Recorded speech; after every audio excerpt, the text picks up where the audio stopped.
Hi everyone, Robin Spencer here. I've had a couple of different people ask me to show you how I do a head swap using the difference mode in Photoshop.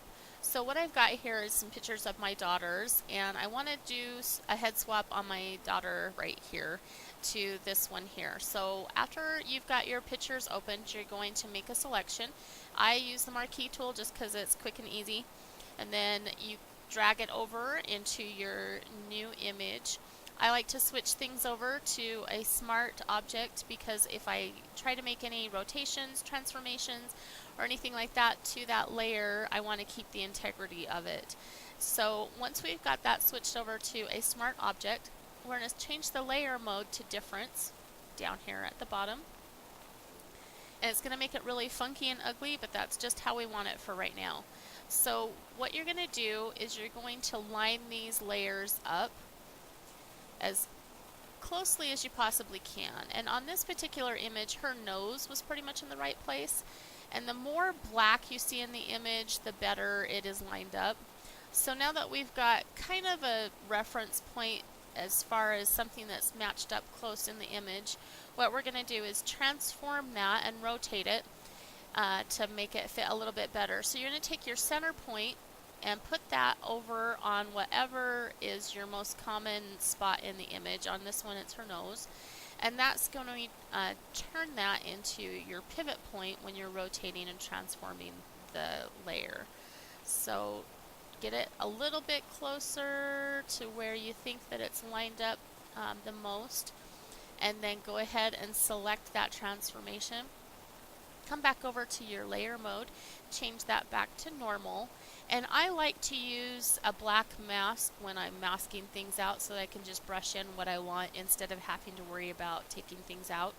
So I'm going to hold the Alt key down, click on that mask to get it to a black mask, and then we're going to use our brush tool at 100% with a white brush. You're going to come in and just brush in her new face.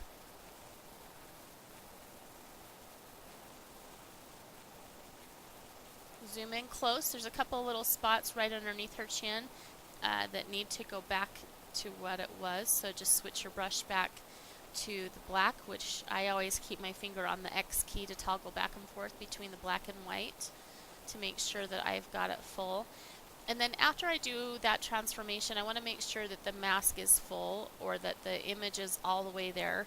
So what I'm going to do is put my mouse over top of the mask, hold down the Alt key and click, and that's going to show you just what the mask is. And as you can see, there's a couple of little spots in here that are still gray. So we're going to go in and make sure that those are completely brushed in so that you don't have any funky spots in those faces when you're doing those head swaps. Once you've got that all cleaned up, then go ahead and just click back onto the eyeball on your mask or onto your layer, and there you have it.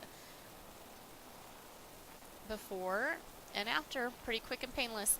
The other tip I like to do is when I'm doing retouching on any images that I've done head swaps on, is I want to make sure to have a good solid layer of all of the head swaps together into one. And so I like to do a merged layer, and the way that I do that is push down the Alt, Shift, Control, and the letter E.